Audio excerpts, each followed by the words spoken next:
నిన్న చంద్రబాబు నాయుడు అలాగే పవన్ కళ్యాణ్ కేంద్ర హోంశాఖ మంత్రి అమిత్ షాతో భేటీ అయిన నేపథ్యంలో ఆ భేటీపై జగన్మోహన్ రెడ్డి నిఘా పెట్టారని నిన్న జరిగినటువంటి చర్చలో తెలుసుకున్నటువంటి జగన్మోహన్ రెడ్డి గుండెల్లో దడ మొదలైందంటూ కూడా ఒక వార్త ఇప్పుడు సోషల్ మీడియాలో షేక్ చేస్తుంది. ఇక ఈ అంశానికి సంబంధించి మనతో మాట్లాడేందుకు ప్రముఖ రాజకీయ విశ్లేషకులు, ప్రముఖ సీనియర్ జర్నలిస్ట్ సిఎస్ రావు గారు మనతో ఉన్నారు. సార్తో మాట్లాడదాం. సార్ నమస్తే. సార్ నమస్తే కృష్ణ. సార్, నిన్న పొత్తుల విషయం కోసం ఇటు చంద్రబాబు గారు, పవన్ కళ్యాణ్ గారు అమిత్ షాతో భేటీ అవ్వడం జరిగింది. అయితే ఈ భేటీపై జగన్మోహన్ రెడ్డి నిఘా పెట్టారని, ఆ చర్చలో జరిగినటువంటి అంశాలు ఏంటి అనేది తెలుసుకున్న తర్వాత జగన్మోహన్ రెడ్డి గుండెల్లో దడ మొదలైంది అంటూ కూడా ఒక వార్త ఇప్పుడు సోషల్ మీడియాలో చక్కర్లు కొడుతూ ఉంది. ఏంటి సార్? సో దడేమో కానీ తాడేపల్లిలో మాత్రం శివరాత్రి కనబడుతుంది. శివరాత్రి అంటే ఏంటి? జాగారం. శివరాత్రి అంటేనే మనకు గుర్తొచ్చేది జాగారం. సో కాబట్టి తాడేపల్లిలో ఇప్పుడు జాగారం అయితే కనిపిస్తుందని చెప్పి ఆ పార్టీ వర్గాల్లోనే వినిపిస్తుంది. ఉపవాసం జాగారం రెండు ఉన్నాయి సార్. ఉపవాసం జాగారం రెండు ఉంటాయి, డెఫినెట్ గా ఉంటాయి. ఎందుకనంటే మింగుడు పడినటువంటి అంశం పొత్తు అనేది ఉండకూడదని కోరుకున్నటువంటి వాళ్ళల్లో వైఎస్ఆర్ కాంగ్రెస్ పార్టీ మొదటి వరుసలో ఉంది. ఎందుకంటే ప్రతి సిద్ధం సభలో కూడా ఈ పొత్తు గురించే మాట్లాడుతున్నారు. డే 1 నుంచి ఆ పొత్తును విచ్ఛిన్నం చేయాలి అనేటువంటి ప్రయత్నం చేస్తూనే ఉన్నాడు జగన్మోహన్ రెడ్డి. అది అందరికీ తెలిసినటువంటి విషయం. మనం ప్రత్యేకంగా దాని మీద విశ్లేషణ చేసుకోవాల్సిన అవసరం లేదు. ఎందుకు ఆ విధంగా ప్రయత్నం చేస్తున్నారని అంటే ప్రత్యర్థి పార్టీకి తెలుసు వాళ్ళు పొత్తు ఉంటే ఏమవుతుందని చెప్పి. పొత్తు లేకపోతే కనుక విచ్చలవిడిగా 2019 మాదిరిగా ఎన్నికల కమిషన్ మద్దతుతోటి లేదా ఎన్నికల కమిషన్ కొంత లీనియస్గా తీసుకొని విచ్చలవిడిగా చేయొచ్చు.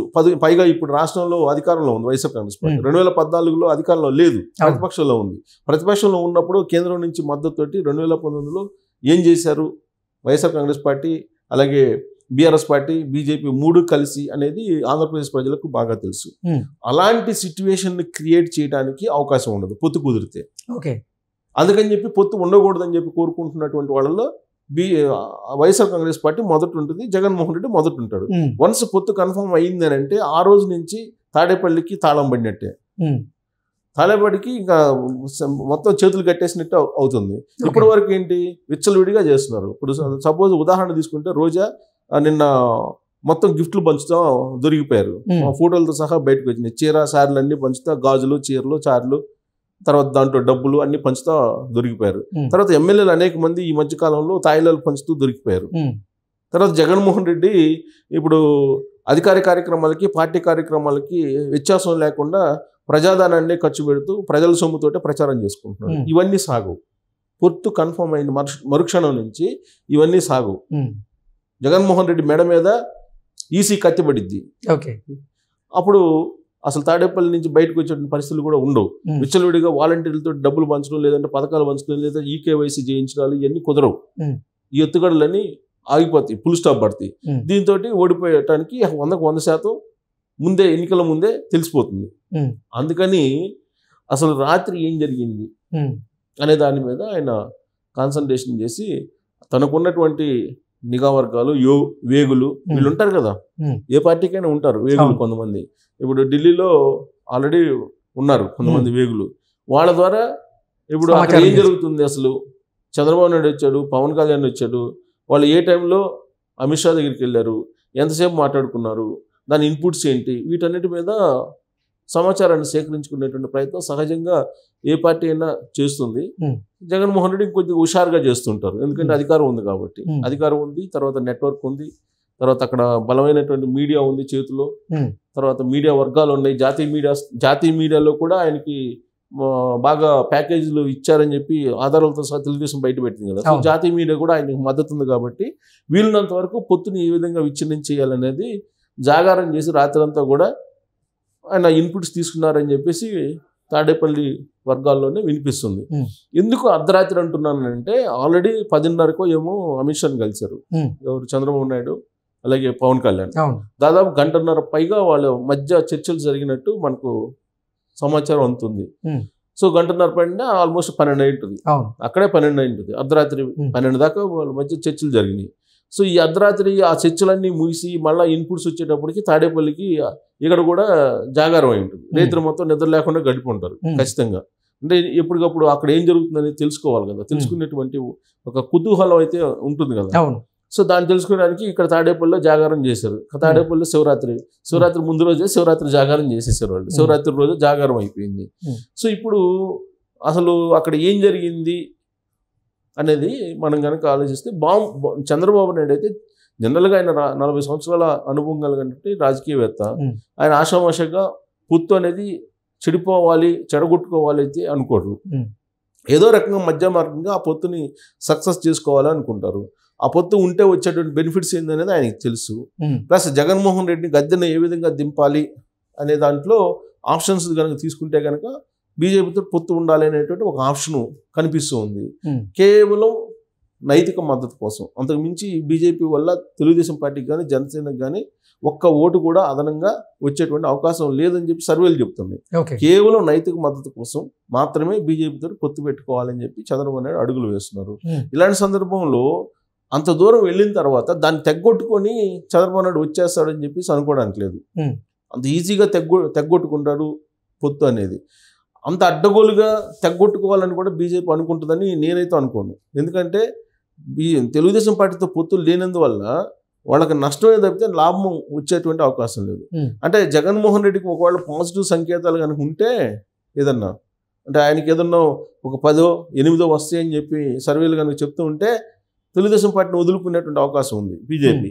కానీ ఇప్పుడు ఆయనకి 3, 4, 5 లోపలే చెప్తున్నారు ఎంపీలు సర్వేలు.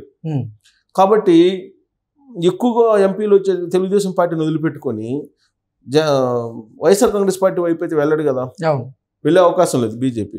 కాబట్టి ఇదంతా ప్యూర్గా ఏంటంటే రాష్ట్రంలో ఉండేటువంటి రాజకీయ పరిస్థితులు, పబ్లిక్ యొక్క మూడు, వీటన్నిటిని బేరీజ్ వేసుకున్న తర్వాతనే ఈ బార్గెన్స్ జరుగుతుంది.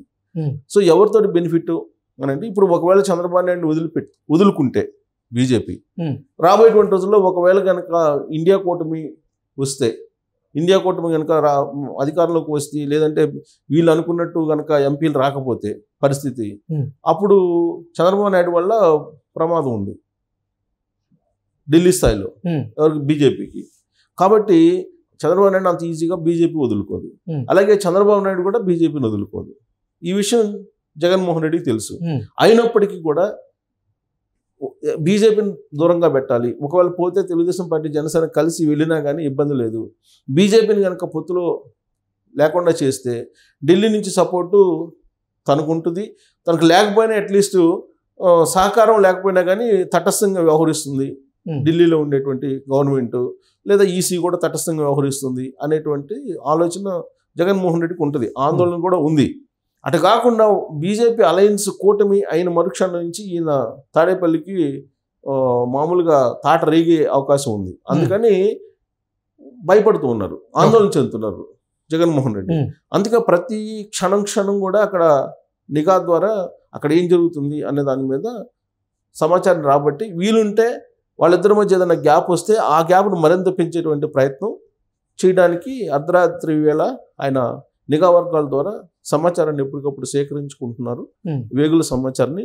దాన్ని ఆల్రెడీ తాడేపల్లిలో ఉండేటువంటి కొంతమంది ఉన్నారు కదా, సజ్జల రామకృష్ణారెడ్డి లాంటి వాళ్ళు రాజకీయ వ్యూహకర్తలు, అలాగే కొత్తగా ఉండేటువంటి ఒక IAS, వీళ్ళందరూ ఉన్నారు కదా, వీళ్ళు ఎప్పటికప్పుడు సమాచారం అందజేస్తూ వీళ్ళనంత వరకు దాన్ని చెడగొట్టేటువంటి ప్రయత్నం, బీజేపీని దూరంగా ఉంచే ప్రయత్నం, తటస్థంగా ఉంచేటువంటి ప్రయత్నం చేస్తూ ఉన్నారు.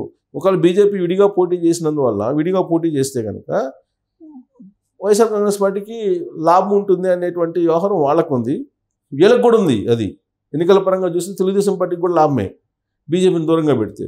కానీ నైతికంగా మాత్రం మద్దతు కావాలని కోరుకుంటుంది అంతే.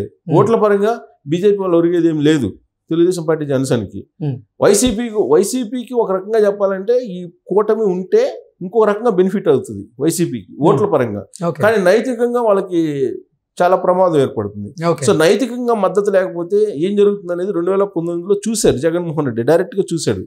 కాబట్టి ప్రజల ఓటర్ల మద్దతు కన్నా కూడా నైతిక మద్దతు అవసరం కేంద్ర ప్రభుత్వం అనే కాన్సెప్ట్లో జగన్మోహన్ రెడ్డి, చంద్రబాబు నాయుడు ఇద్దరు కూడా ఉన్నారు. సో ఆ క్రమంలో జగన్మోహన్ రెడ్డి కోరుకుంటున్నది ఏంటంటే తెగిపోవాలి ఆ బంధం అనేది కోరుకుంటున్నారు. సో జగన్మోహన్ రెడ్డి మొత్తం అర్ధరాత్రి వేళ ఈ మొత్తం తాడేపల్లిలో కూర్చొని మొత్తం అబ్జర్వ్ చేశాడు. సో అబ్జర్వ్ చేసిన తర్వాత చంద్రబాబు నాయుడు అయితే అంత ఈజీగా పోగొట్టుకోరు, కానీ షా మాత్రం కొంత తికమక పడుతున్నారు. తికమక కన్నా కూడా షా ఆలోచిస్తూ ఉన్నారు. అంటే వీళ్ళంత వరకు 1-2 అయినా ఎక్కువ తీసుకుందాము అనేటువంటి కాన్సెప్ట్లో చంద్రబాబు నాయుడు ఏమంటున్నారు, మీరు తీసుకొని కూడా ఉపయోగం లేదు, ఇప్పుడు కొన్ని స్థానాలు ఉన్నాయి, లేదా కొంతమంది అభ్యర్థులు ఉన్నారు, వాళ్ళకి సీట్ ఇచ్చి టికెట్ ఇచ్చినా కానీ అక్కడ తెలుగుదేశం పార్టీ జనసేన కోఆపరేట్ చేయదు, ఒకవేళ పార్టీ పరంగా కోఆపరేట్ చేయనా ఓటర్లు కోఆపరేట్ చేయరు. కాబట్టి ఆ సర్వే రిపోర్ట్లు ఉంటాయి కదా, ఆ సర్వే రిపోర్ట్లని షాకి చూపించి ఇప్పుడు ఎన్డీఏలో భాగస్వామ్యం ఎలాగ అవుతున్నాం కదా, టార్గెట్ 400కి ఎన్డీఏలో భాగస్వామ్యం మేము కూడా అవుతున్నాం కాబట్టి మీ టార్గెట్ మీరు రీచ్ అయ్యేటువంటి అవకాశం ఉంది. ఇంకా 370 అనే దానికి మీరు ఉత్తర భారతదేశంలో లేదా దక్షిణ భారతదేశంలో మీరు వేరే రాష్ట్రాలు కావాలంటే తెలంగాణ లాంటి చోట, తమిళనాడు లాంటి చోట్ల సపోర్ట్ చేస్తామని చెప్పి చంద్రబాబు నాయుడు అమిత్ షాకి వివరించినట్టు తెలుస్తుంది. ఇప్పుడు ఆ టార్గెట్లో వెళ్తున్న క్రమంలో మీరు ఓడిపోయేటువంటి, ఇప్పుడు గెలిచేటువంటి స్థానాల్లో కూడా మీరు పోటీ చేస్తే అందరికి కూటమిగా నష్టం జరిగేటువంటి అవకాశం ఉంది అనేది చంద్రబాబు నాయుడు యొక్క ఆలోచన. అదే చెప్పారని చెప్పి తెలుస్తుంది. ఏం చెప్పారు, ఇప్పుడు సపోజ్ వైజాగ్ ఉంది, వైజాగ్ మాకు కావాలి అని చెప్పి అడుగుతుంది బీజేపీ. ఇప్పుడు వైజాగ్ ఆల్రెడీ తెలుగుదేశం పార్టీ గెలిచేటువంటి సీట్ అది. అటు కాకుండా బీజేపీకి ఇస్తే అక్కడ బీజేపీకి తెలుగుదేశం పార్టీ ఓటర్లు వేసే అవకాశం లేదు. అప్పుడు గెలిచాడు అటు తెలుగుదేశం లేకుండా ఇటు బీజేపీ లేకుండా పోతుంది. వైఎస్ఆర్ కాంగ్రెస్ పార్టీ కావాల్సింది కూడా అదే. సో ఇలాంటి కొన్ని ఉన్నాయి. ఇప్పుడు కొన్ని నర్సాపురం ఉంది, నర్సాపురం తెలుగుదేశం లేకపోతే బీజేపీ ఎవరు ఏ పార్టీ పోసినా గెలిచిద్ది. అక్కడ విషయం ఏంటంటే నర్సాపురంలో పార్టీ ఏదైనా కానీ పోటీ చేసేది మాత్రం రఘురామకృష్ణరాజు. అలాంటి చోట కాంప్రమైజ్ అవుతారు. కానీ కొన్ని కాంప్రమైజ్ కాలేనటువంటి ఉన్నాయి.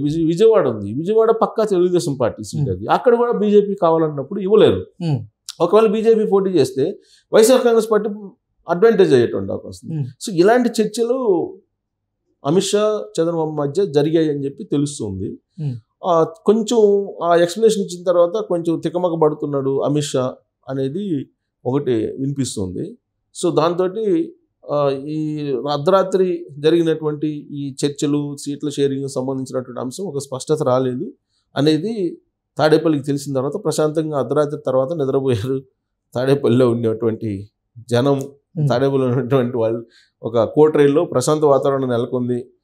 అప్పటి వరకు ఒక అలజడి, ఆందోళన అది ఉన్నాయని చెప్పి వైఎస్ఆర్ కాంగ్రెస్ పార్టీలోనే జరుగుతున్నటువంటి చర్చ. సో ప్రస్తుతానికైతే యాజ్ ఆఫ్ నౌ అది మరి రాత్రి అయితే జాగారం చేశారు. ఇవాళ రాత్రికి జాగారం చేస్తారా లేదా అనేది చూడాలి. ఇది యాక్చువల్గా శివరాత్రి, ఇవాళ శివరాత్రి రాత్రికి జాగారం చేస్తారు, అందరూ చేస్తారు. బట్ తాడేపల్లికి అలాంటి ఏం లేవు కదా, శివరాత్రులు ఏముండవు కదా. ఓన్లీ అక్కడ ఉండేది అంతా క్రిస్టియన్ వ్యవహారం తప్పితే మీకు శివరాత్రులు, శ్రీరామనవములు ఉండవు కదా. క్రిస్మస్ ఒకటే ఉంటుంది కాబట్టి జాగారం ఇప్పుడు కనుక చంద్రబాబు నాయుడు, పవన్ కళ్యాణ్ వచ్చేస్తే ఇప్పుడు జాగారం ఉండదు అక్కడ ఇవాళ. Okay sir, thank you so much.